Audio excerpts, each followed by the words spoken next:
Olá a todos e a todas, sejam bem-vindos e bem-vindas mais uma vez aqui a mais uma edição do GNC, Gestão, Negócio e Conjuntura, um programa da Escola de Gestão e Negócio, juntamente com a Escola Criativa, uma iniciativa que visa trazer profissionais, professores, estudantes, aqui para a nossa mesa, para a gente conversar sobre os mais diversos temas. E hoje temos aqui duas figuras ilustres da nossa Escola de Gestão e Negócio, a professora Karen e a professora Raquel, a quem eu agradeço publicamente por terem aceito o convite de estar aqui conosco hoje.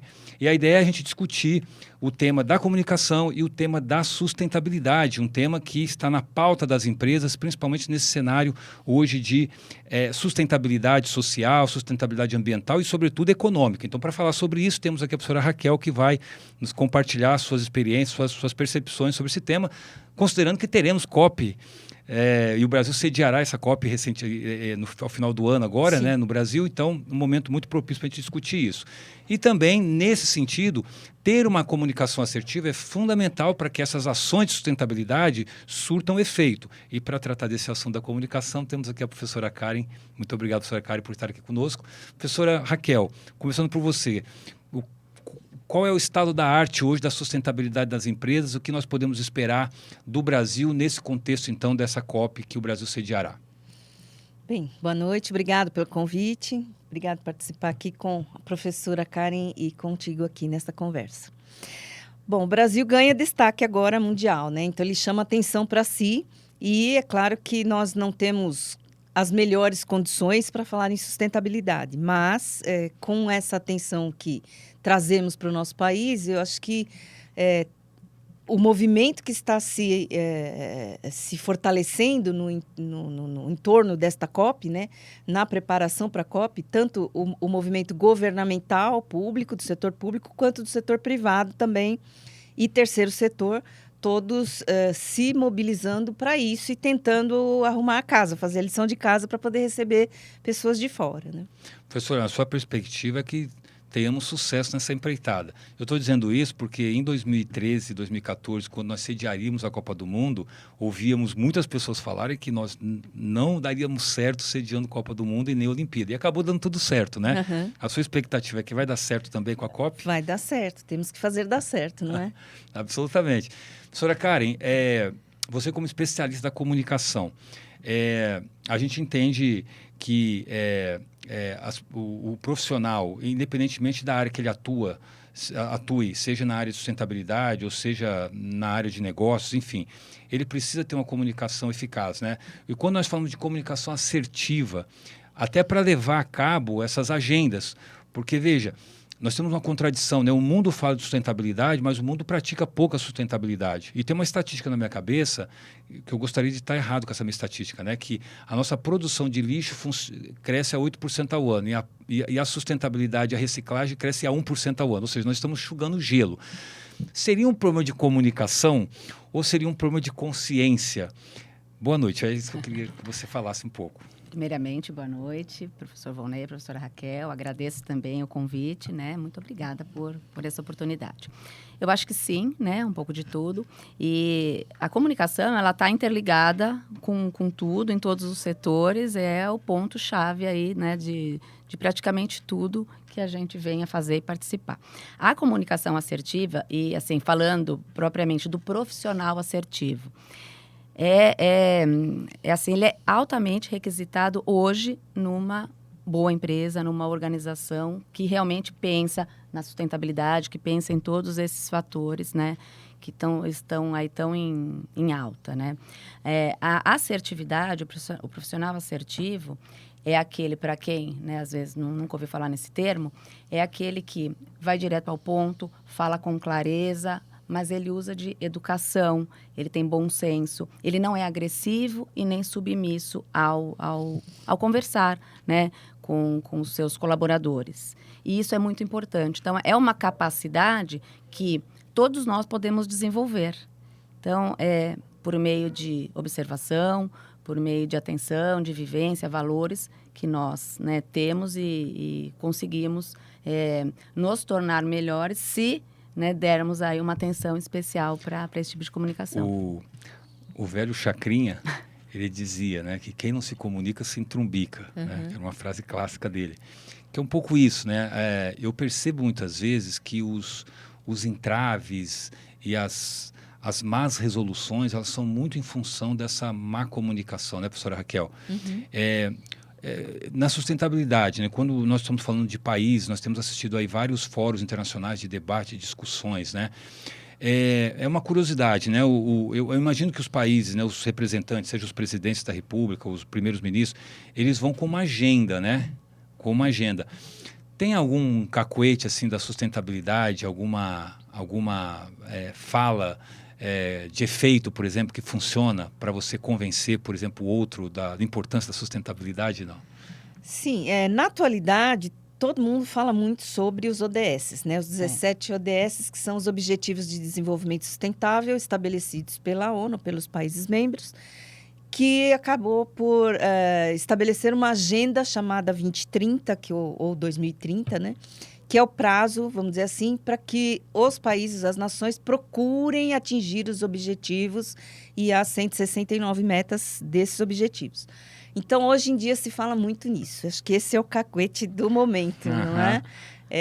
Até, assim, as empresas, não só as nações e os governos, mas as empresas, elas também fazem a sua comunicação, no caso, por meio de relatórios que elas publicam, prestando contas, vamos dizer assim, daquilo que elas estão fazendo em termos de sustentabilidade econômica, social e ambiental. E aí, têm sido atrelados esses indicadores dessa comunicação, desse relatório, a esses ODS. Então, eu acho que esse é assim, a fala do momento. Né? Me parece que tem um 18º aí, não tem?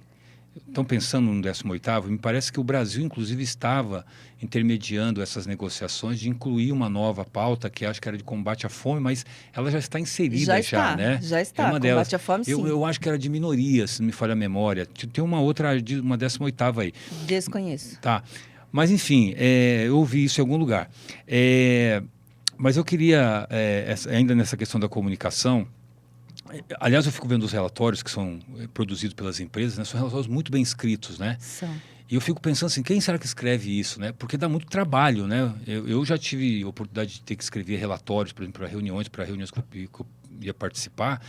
E é um negócio difícil, né? Porque pensar dói. A gente que já passou por mestrado, doutorado, sabe, né? Como dói pensar, né? Qual é o remédio para superar isso? Assim, essa dificuldade em escrever, em se comunicar? Então, primeiramente, assim, essa norma culta da língua portuguesa realmente é difícil hoje. A gente realmente... É uma tarefa que exige muita diligência. E, infelizmente, a gente vê a disciplina de língua portuguesa sendo cada vez mais retirada, as cargas cada vez mais baixas. Então, a gente encontra realmente aí uma grande dificuldade de uma pessoa que consiga escrever ali 5 linhas gramaticalmente corretas, né? Mas eu acho que, até o que eu falo, até em sala de aula, que não adianta eu falar, olha, é importante para você cuidar da sua escrita, da sua oralidade. Você precisa ter essa preocupação, você precisa querer, né, ir atrás, buscar, porque isso realmente uma árdua tarefa. Escrever bem não é fácil, né? Existem os corretores, os chats, tudo que nos ajudam, mas a ideia é o ser humano, né, que cria o conteúdo, a ideia. Esses ajustes ortográficos, eles realmente são fáceis de a gente conseguir. Mas se você não consegue elaborar bem um conteúdo, é o ponto de partida. E o detalhe desses relatórios, no caso, é que eles são escritos para diversos públicos, né? Eles têm muitos stakeholders. Então, você escreve para que o investidor entenda o que você está falando, para que a sociedade entenda, para que o teu funcionário entenda, os clientes. Então, tem que ser um linguajar que atenda a diversos públicos, não é? E até o que acontece é isso. Os textos têm que ser diferentes para cada público, senão realmente o entendimento aí vai ficar comprometido. Eu gostaria de trazer um outro assunto para vocês, que é uma curiosidade minha. Qual é o limite do vício de linguagem no mundo dos negócios? E qual é o limite do estrangeirismo que a gente usa na língua portuguesa? Eu gostaria de ouvir vocês duas como pessoas muito experientes na área de comunicação e na área de sustentabilidade. professora Karen? Eu acho que realmente, eu acho que até depois do home office, essa história de trazer muitas palavras, principalmente do inglês, para a nossa língua portuguesa, está exagerado. Eu, por ser uma defensora da língua portuguesa, eu sou contra, porque eu acho que está exagerado. Acho que não precisa ser tudo, porque vamos fazer um call e o meet, né? A gente temos os termos da nossa língua que eu acho que a gente pode usar, né? Então, eu acho que está havendo um exagero, sim, né? E as pessoas acham bonito fazer isso, né? Assim, Bonito ser feio, né, professora? é o bonito ser feio, eu entendo dessa parte. Mas eu sou uma defensora, né, da língua portuguesa, então... Perfeito. Na área de administração é complicado, porque é muito utilizado, né? Então, os termos estrangeiros, sobretudo da língua inglesa, eles são muito utilizados na área de administração. Mas eu penso que precisamos ter um limite, sim. Limite, né? Mas algumas escolas, elas incentivam que se utilizem os termos da língua inglesa. Eu parto sempre de um princípio muito simples, né? Que somos brasileiros Então, e temos uma norma culta, que é a língua portuguesa. E eu imagino, ou eu fico pensando, se o estrangeiro, né, a brasileira, entre aspas, o que eu estou citando aqui, os textos deles ou a fala deles. Não fazem isso, Não. obviamente, né? Então, a língua, ela é um patrimônio cultural de um país, né? Eu acho que usar com uma certa parcimônia Ok. é razoável. Em alguns momentos. Eu percebo muitas vezes, nós que estamos no mundo dos negócios, né? Nós que convivemos, respiramos o mundo dos negócios, é um pouco isso que a Karen falou, né? É muito call, é meeting, né? Enfim, é budget, né? A gente não fala o orçamento, a gente não fala a reunião, né? A chamada, né? E lógico que a língua portuguesa também tem uma complexidade em algumas situações. Eu acho que o inglês cai muito bem, né? Agora, e quando você usa o estrangeirismo e ainda fala o português errado, né? Não, aí complica de vez, aí não, né? aí é difícil, é difícil. E acontece. Por exemplo, né? Olha, eu estive no call Então... porque o mesmo estava...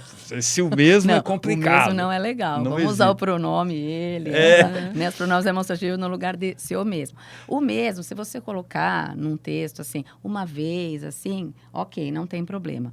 O ruim é que as pessoas exageram. Então, é sempre o mesmo, a mesma, e aí o texto fica carregado, né? E aí fica empobrecido. Eu tive uma... Porque tem um debate, né, entre os profissionais da língua, né? Diz, olha, tem aqueles mais conservadores e tem os mais progressistas. Os conservadores dizem o seguinte: olha, nós temos que cumprir ipsis literis a regra da língua portuguesa. E os outros mais progressistas dizem assim: a língua ela é dinâmica. E sendo dinâmica, por exemplo, o mesmo pode ser pronome. Qual o problema? Né? Assim, aí, qual a resposta que eu tenho para isso? Eu queria ouvi-las, né? Olha, a língua culta estabelece o quê? O que os países signatários da língua portuguesa determinam. Né? Que não se usa o mesmo como pronome. Então, se não se usa, não se deve usar. Agora, se isso é uma prática, então que se faça lá uma reunião, uma convenção e se estabeleça que o mesmo agora passa a ser. É como você usar o ele também, né? Eu vi ele. Que é uma coisa horrorosa, mas as pessoas usam muito. Né? Ninguém fala, é a mesma coisa que você falar, eu amo ela, que é um negócio horroroso. Não é? Mas tem muito disso, né? Vi ela, amo ela. E não seria o caso... Tem os piores. Mas não seria o caso de mudar isso, porque faz parte dessa dinâmica da língua mesmo. Né? As pessoas se comunicam e conseguem se entender com isso, né? Como algumas palavras há pouco, né, para nós, né, da nossa faixa. A Karen, não, que ela é novinha, nós dois. A língua portuguesa mudou em algumas palavras, né? Então, algumas palavras perderam acento, por exemplo. A nova ortografia, né? A nova ortografia. De vez em quando ela muda mesmo, né? Mas aí tem que ser a regra, né? Isso, tem que ser convencionado. É só a gente pensar no você, né? O você que era um voz mecê e que hoje está caminhando para o VC. Já, na oralidade já é o C, né? C tá vindo, o que é o C? É o você. Que na oralidade cabe, né? É o coloquialismo em determinadas situações não tem problema, o coloquialismo ele aceita pequenos deslizes gramaticais. Mas dependendo do contexto comunicacional, não tem problema, né? Numa reunião, numa situação mais formal, você não vai usar. Mas, numa conversa mais descontraída e informal, não tem problema. E usamos com frequência. Mas o C começou lá atrás, com o Vossa Mercê, que depois passou para Voz Mercê, e assim veio caminhando, né? E realmente, já no texto escrito mais informal, está o VC. Mas no texto escrito formal, que segue a norma culta da língua portuguesa, não é aceito, né? Mas a língua é feita de usos e costumes, e por isso que acontece. E, então, eu acho que assim, o que tem que ser observado é qual é o contexto de comunicação. Então, aí, existem vários níveis de linguagem. E saber diferenciar esses contextos, né? Isso. Porque é uma coisa você falar informalmente numa roda de amigos, outra coisa é você falar numa convenção, ou falar, né, numa palestra, né? Uma conversa aí mais formal não cabe. Exatamente. Professor, na administração, você tinha feito referência anterior à administração, né? E, de fato, existem muitos termos, né, em inglês.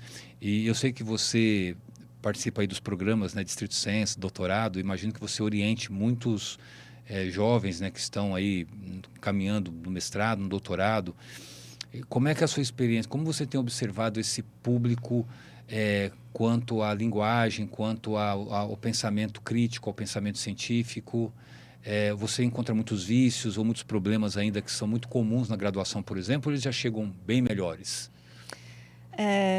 Temos de tudo um pouco. Então, nós temos alguns alunos que chegam já com uma postura, vamos dizer assim, científica e acadêmica mais fortalecida, e outros não. Tem outros que deslizam bastante, ou seja, para fazer lá um projeto ou uma dissertação, uma tese, tem N revisões, né? N versões.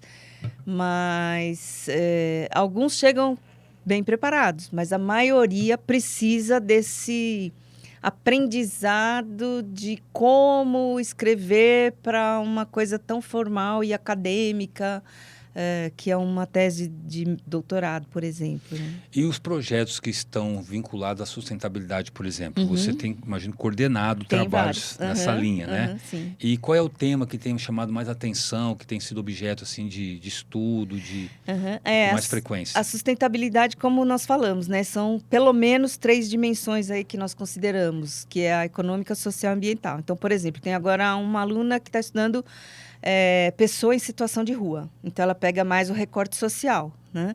Tem outros que estão estudando logística reversa de resíduos, que é uma legislação de 2010 e que até hoje não é cumprida, nem pelas empresas e nem por nós. E aí, retomando sua pergunta, acho que inicial para a Karen, cai na questão da comunicação, ou seja, não há uma comunicação adequada das empresas para que o consumidor devolva, né, o bem que ele usou e não vai mais utilizar, por exemplo, para o lugar onde ele comprou, para que a logística reversa comece a funcionar. Então, falta uma comunicação, uma sensibilização, educação. Então, é bem falho ainda. E como é que nós estamos nessa economia circular, né? Nessa economia reversa? Aqui no Brasil, engatinhando, né? Engatinhando ainda. Tem algumas iniciativas, mas engatinhando. Que falamos disso há com muito exceção tempo. do alumínio, que vai muito bem, obrigada. Né? E o papelão falta consciência, é o que remunera melhor o alumínio, mas no restante, difícil. Mas papel, celulose... Papel e PETs, né? Garrafas PET também são bem remuneradas pela indústria que compra, né, para reciclar. Professor, eu vejo assim, um oceano de oportunidades nesse mundo da sustentabilidade. E tem. Né? Se a gente pensar no consumo, né? O que é um consumo consciente, o que isso pode produzir de renda e de emprego. Exato. Né? E ainda nesse ambiente de sustentabilidade, e considerando que o Brasil tem vantagens competitivas importantes, né? Nós temos aí 50% da nossa matriz elétrica mais limpa do mundo. Sim. Né? 80% da nossa fonte de energia, né, é limpa. Nós não usamos o carvão como os chineses usam, por exemplo. Então, a gente tem muitas vantagens. A gente tem todas as condições de fazer uma transição energética sustentável. A gente tem o domínio sobre o biocombustível de segunda geração, o etanol de segunda geração. Temos a Embrapa, né, que já tem 52 anos de estrada, fazendo um trabalho excepcional e garantindo alta produtividade para o campo, que também tem efeitos ambientais. O etanol geração 2, né, utiliza a biomassa da cana, do refúgio, para gerar energia. Então, você tem um processo quase 100% de utilização, né, de sustentabilidade. Ou seja, você não descarta isso do meio ambiente, né? Você tem um certo critério. Então, eu estou dizendo isso para a gente também não ficar sofrendo, dizendo que a gente não está avançando nas coisas. Tem avançado, mas eu acho que pela dimensão do país, pelo tamanho e pela complexidade da agenda, a gente poderia estar... E pelas nossas preocupações, porque se a dimensão do SG, a dimensão social, ela faz parte do tripé, quer dizer, a gente está pensando aqui o ambiental para gerar emprego, que vai melhorar o social, que vai melhorar a condição de vida, que melhora a economia. Né? Estão sempre interligados, círculo, com certeza. Mas basta você olhar, por exemplo, o carro elétrico. Né? O carro elétrico é um quesito, mas tem tanta discussão sobre o carro elétrico. Então, tem prós, tem contras, e como é que o Brasil está nessa... Então, eu tenho ouvido dizer o seguinte, que a grande vantagem competitiva do Brasil é que nós temos o etanol, nós temos o biocombustível e temos o lítio, né? E temos lá a bateria elétrica. Os países europeus não têm. Porque para você fazer a transição para um carro elétrico, você precisa ter energia elétrica. Só que lá você gera energia elétrica queimando combustível. Com diesel. Então, é o diesel que carrega o carro elétrico, não faz o menor sentido. Que não faz o menor sentido. E no Brasil, não. No Brasil você tem... Tanto é que o mundo está pensando... O etanol já está excelente. O mundo está pensando no biocombustível, né? Você pega carro híbrido na Europa, ele é metade benzeno, que emite CO2, né? E a outra parte elétrica, cuja energia é gerada por termoelétrica. Pois é. Então, que não faz sentido. Troca 6 por meia dúzia. Então, nesse sentido, o Brasil tem muita vantagem, né? Nas suas pesquisas, vocês têm estudado isso? Não? Nós estudamos porque fizemos até um capítulo de um livro recentemente, né? Que foi organizado aqui pelo pessoal da USCS. Aliás, eu li seu artigo, parabéns, professora. Obrigada. Muito bom. E aí nós vimos justamente isso, né? Então, assim, tem tanta coisa boa no Brasil e dá para termos incentivos fiscais até em relação aos nossos pontos fortes, vamos dizer, e a gente às vezes fica incentivando uma coisa que está tão distante, né? Que é tão difícil você ter, por exemplo, um condomínio que tenha uma instalação adequada para ter o plug para colocar o carro elétrico. E você tem tanta facilidade de etanol, por exemplo, para fazer um carro híbrido, no caso. Enfim, são muitas questões aí para a gente pensar, né? Muito desafio, né? Porque você fazer uma transição, né, do sistema... Leva tempo. Mas tem que fugir do diesel alimentando o carro elétrico. Né? Não, exato. Isso não faz sentido, né? Mas o mundo ainda vai continuar utilizando, né, os combustíveis fósseis ainda por muito tempo, né? A gente vai fazer uma transição aí muito suave, né? É um processo, né? Eu acho que, em outros termos, as grandes petroleiras, por exemplo, elas migrarão, né, da exploração de petróleo, por exemplo, em águas profundas, ou enfim, para o modelo de geração de energia, para o modelo de geração de energia mais sustentável, né? Elas inclusive mudaram aí, vamos dizer assim, a sua missão, o seu discurso, né? A abrangência. Então, não é mais uma empresa de petróleo, é uma empresa de energia. E aí cabe tudo, né? Cabe eólica, solar fotovoltaica, cabe qualquer coisa, hidrelétrica. Perfeito. Dependendo do país, né? Perfeito. Nós estamos caminhando para o final do nosso programa, tá? Eu disse que a conversa aqui dura e é rápida. Professora, como o nosso programa aqui ele é destinado aos estudantes, os nossos estudantes eles se enfrentam as entrevistas, né, os processos seletivos e tal. Qual é a dica que você daria para esses jovens que estão participando desses processos? Quais são os erros que eles devem evitar na comunicação? Então, na verdade, assim, de uma forma geral, a pessoa, primeiro, né, nessas entrevistas, ela tem que ser ela tem que falar a verdade, né, porque a mentira nunca dá certo. Mas, realmente, como a gente começou aqui dizendo, eles têm que tentar ser assertivos e a assertividade, ela é aliada à transparência. Então, por isso que eu falo a pessoa ser o que ela é. Se ela precisar falar não, ela tem que falar não, sem culpa, né? Ela precisa se expressar de uma forma que seja... transparente, mas que seja educada, que não seja agressiva, porque as organizações hoje, elas buscam isso, porque promove um clima organizacional saudável e produtivo. Né? Então, eu acho que assim, o que eu falo seja você, né? Se coloque de uma forma verdadeira. Trabalhar em equipe é um desafio, né? Porque trabalhamos com pessoas diferentes, então a gente precisa respeitar, né? E não deixar de ser quem somos. Então, eu acho que isso eu acho que é o ponto principal. Ou seja, né? Comunique-se para não se entrubicar. Isso. Comunique-se bem, né? Para não se rubricar, isso mesmo. Obrigado, professora. Imagina, um prazer. Professora Raquel, e nesse tema da sustentabilidade, o que você acha importante os alunos, por exemplo, estudarem, caso eles tenham interesse nesse tema, né? Porque é um tema novo, né, no mundo aí, não é um tema tão novo assim na administração, a gente sabe que não é, mas ele não é um tema tão, né, difundido, né, como por exemplo o e-commerce, né, a logística, né, que são hoje, né, com esse mundo do comércio eletrônico, né, e tal, você tem os setores que estão mais na crista da onda. E aí a gente deixa um pouco, né, essa questão da sustentabilidade um pouco de lado, né? Qual a mensagem que você gostaria de deixar? A mensagem que eu gostaria de deixar é para que vocês estudem muito sobre sustentabilidade, que vocês observem esses 3 aspectos que estão sempre interligados, o econômico, social e ambiental, eles não se dissociam. E eu acho que um bom profissional, hoje em dia, ele precisa, não importa a área, ele precisa saber sobre sustentabilidade, ele precisa conhecer alguma coisa.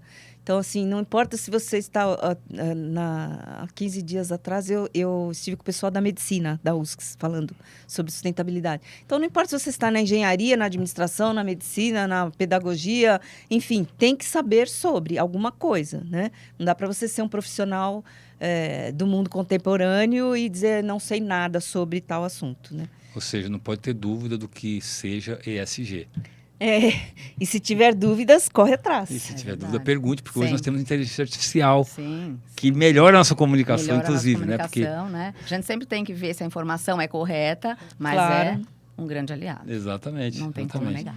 Bom, professora Raquel, mais uma vez te agradecer pela gentileza de estar aqui conosco. Foi um Obrigada, grande prazer. agradeço a mais uma oportunidade. vez. E fica já o convite para próximas edições. Professora Karen, mais uma vez, muito obrigado por ter aceito o convite, estar aqui conosco. Foi uma conversa muito agradável. Ficaria aqui por mais 1 hora Eu que com agradeço. vocês, mas infelizmente o tempo é curto, Sim. temos que encerrar o programa. Tá? Tá bom, Muito obrigada. Obrigada pela oportunidade. Então é isso, gente. Queremos mais uma vez agradecer pela audiência. Estejam conosco na próxima edição do GNC Gestão, Negócio e Conjuntura. Tchau. Até mais.